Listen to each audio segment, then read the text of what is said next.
Hello and welcome to the series where I take ruined model trains, 30 years of neglect, rust and damp, and try to put them back on track.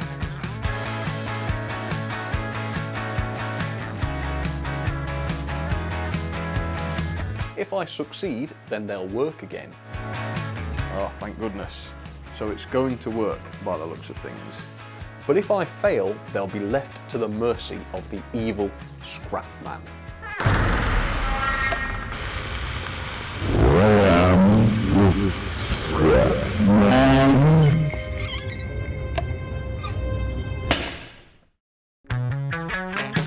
The Time-O-Matic machine will give me a limited time to repair each engine.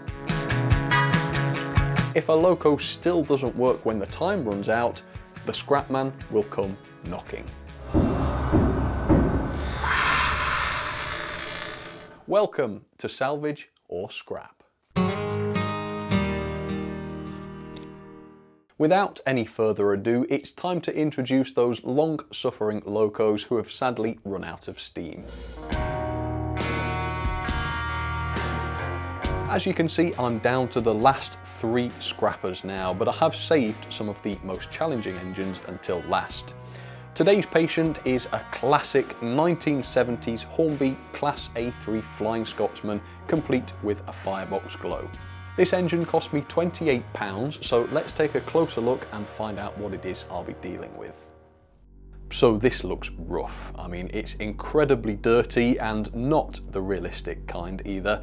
The valve gear is noticeably rusty in places, it's missing a buffer on the front buffer beam, its nameplates are also missing as well, and there's also some areas of paint missing as well from the running plates. So this one looks bad, but does it work? Let's initiate that power test.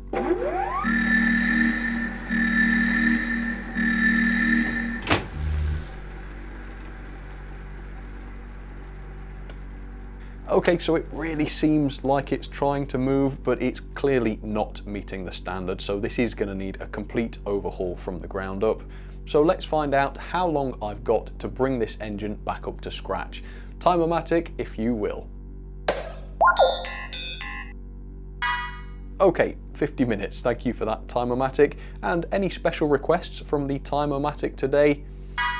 Oh, okay, so it must be complete. That means the missing buffer and the missing nameplates are no good. So I do have plenty of time for this project, but there is a lot of work to do. There's a lot of cosmetic work to do. I've got to be painting, making new parts, and clearly that mechanism needs a lot of work as well. So it's really important with this one that I manage my time as efficiently as I can to try and get everything finished on time. Wish me luck, I'm gonna go prepare, we'll give it a try.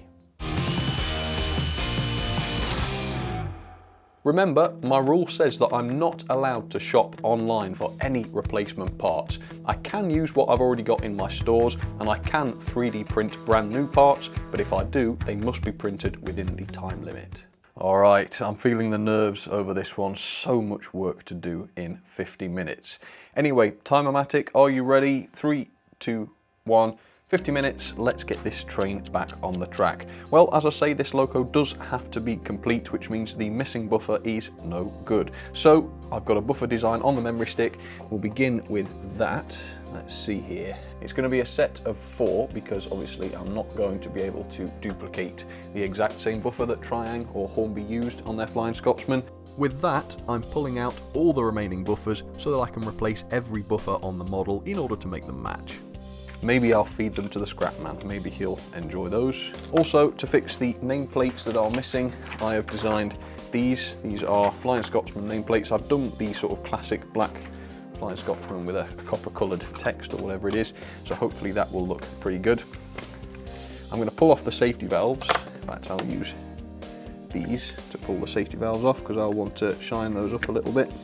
The priority now has got to be getting that body cleaned and then to take a look at the chassis while it dries.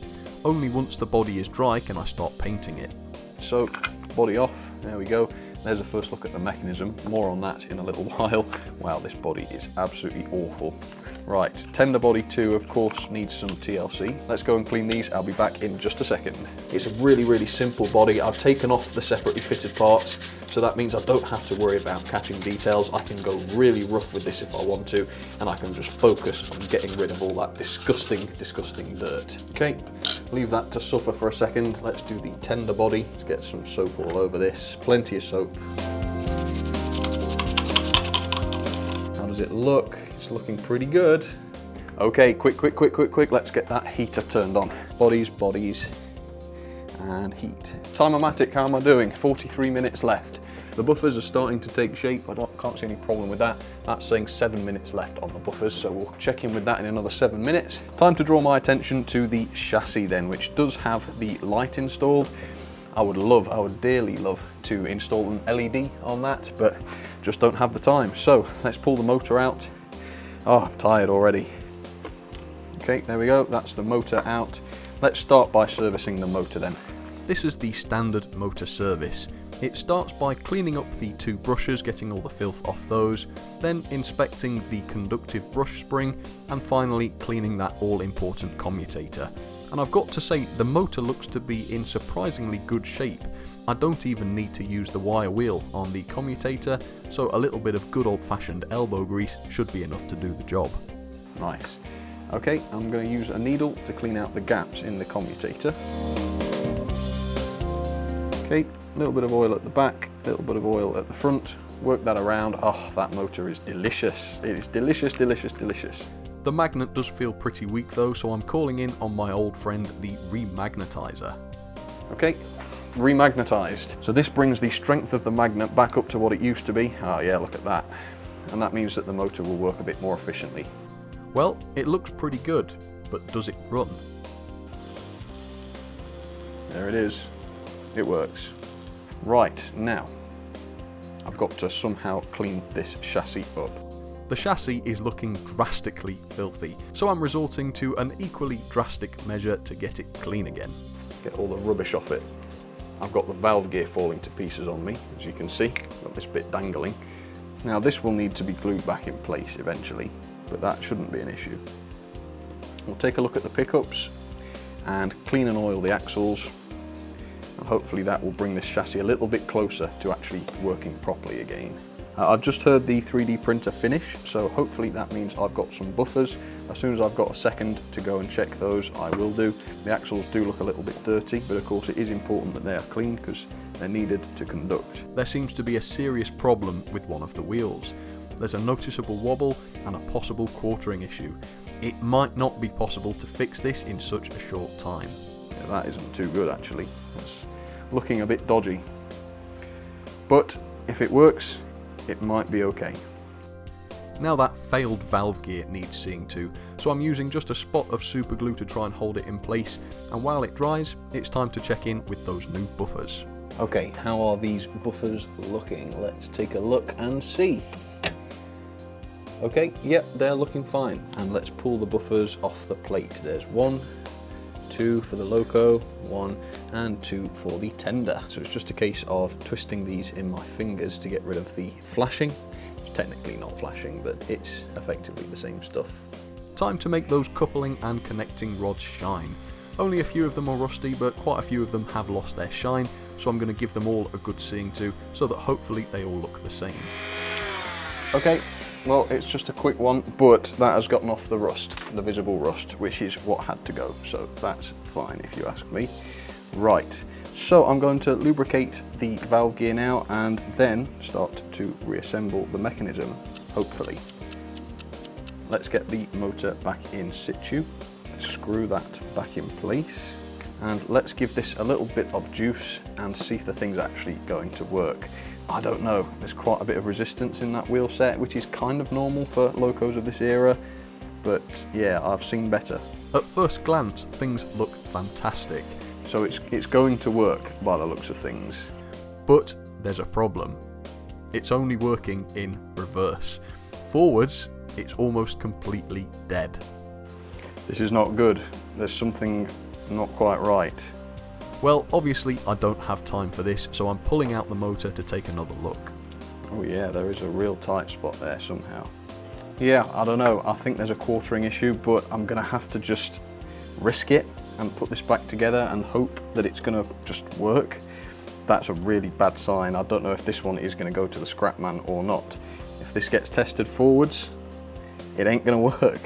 Well, I've got to press on. I want to present the best looking model I possibly can at the end of the project. It's lovely in one direction, but forwards, the important direction, it's not much of a go. How am I doing, Time-O-Matic? I have 20 minutes left. Oh my God. Right, clean the wheels if I possibly can.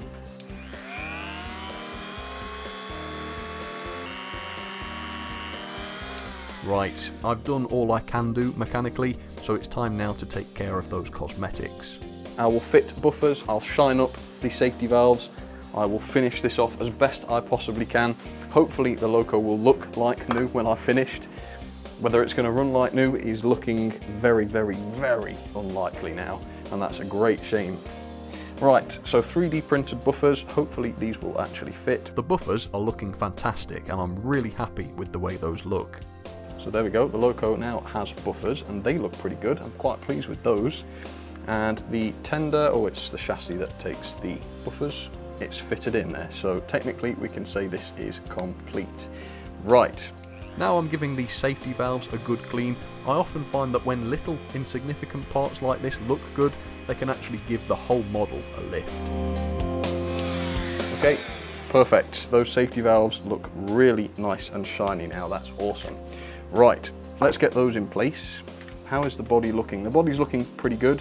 I do need to touch up the paint. I don't have any paint suitable for touching up the lining, so that's probably going to end up staying as it is, even though I do have white, I guess, which I could put on the lining, but yeah, it's difficult. I don't think I'll be able to do it very well.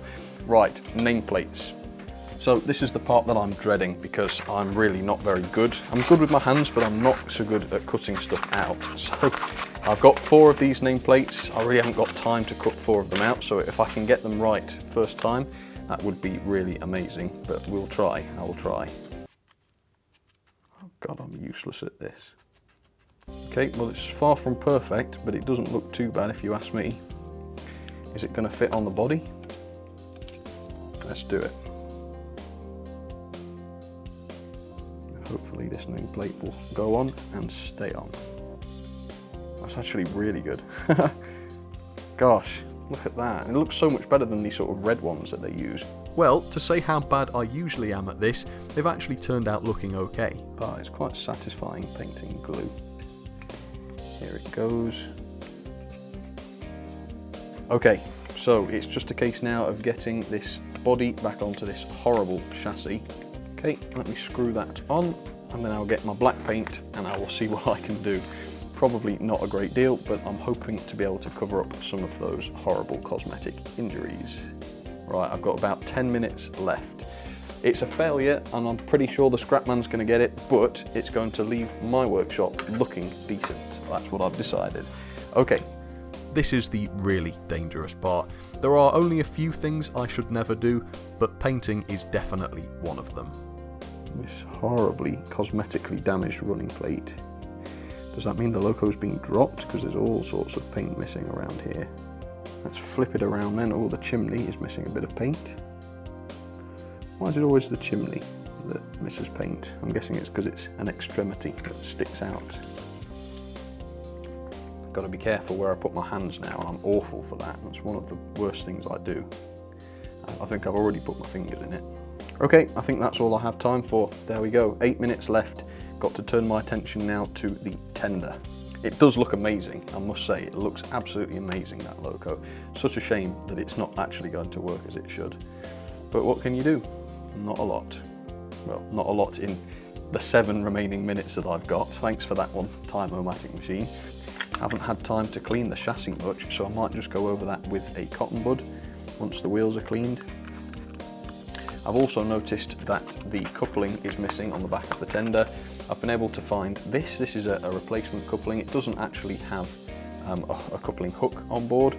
However, this will mean that the Loco can at least be coupled to something, which is better than just having no coupling at all. I just thought the Scrapman would like to see that. Clean the wheels best I can. Can't use the Dremel on these because they're plastic and it would just destroy them. All right, that's it. Time. And I had 6 minutes 11 left. Well, we'll get it to the workshop. I will show you a before and after. The before and after visually is going to look absolutely amazing because the model now looks incredible. However, I just don't think it's going to work, and so I think I've failed. But we will see. Back to the workshop. So there is the patient back in the workshop, ready for that final inspection, which I am not looking forward to in this case. First though, here's a reminder of what this looks like to start with.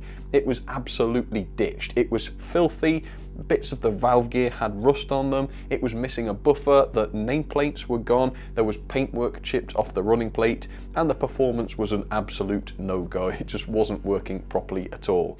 And just take a look at this now. Now, even though it's probably not going to work, I have to say I'm really proud of what I've achieved with the cosmetics on this, because cosmetics really isn't my strong suit. So the fact that this now looks halfway decent is quite amazing by my standards, I would say. So as you can see, it now does have all of its buffers present. It also has the Flying Scotsman nameplates fitted. The running plate and the bodywork is nice and clean. The safety valves are even nice and shiny. The valve gear and such is no longer rusty. The model looks so much better than it did before. So that's all very well and good, happy with that, but I've still got to do the power test, and I'm a little bit less confident about this one. Let's initiate that final power test.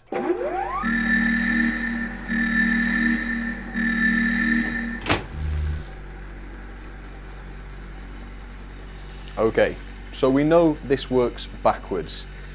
If only we could leave it there, because forwards, this was not playing ball during the little tests that I've already done. Okay, forwards we go. Time for the embarrassment.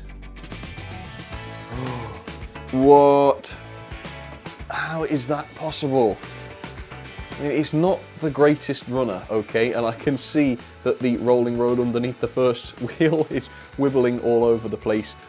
But somehow, now that there is pressure on the wheels, it's able to work, and therefore I am literally off the hook. By the skin of my teeth, I am off the hook with the Flying Scotsman.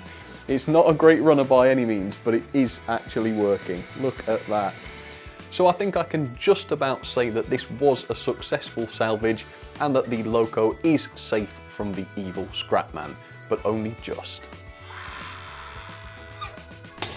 So let's take a look at the leaderboard of repair times. I don't have high hopes for this one because it took a very long time. Where is it? There it is, 5th place. Yes, I did take my time with this one, but the result was worth it. And of course, there's one last thing left to do, and that is to send the Loco back out into the world. There it goes now. And if you are interested in owning today's locomotive, bids are now open for it over on eBay. So if you are interested, I'll include a link down in the description. For now though, job done, and I'll see you very soon again on Salvage or Scrap.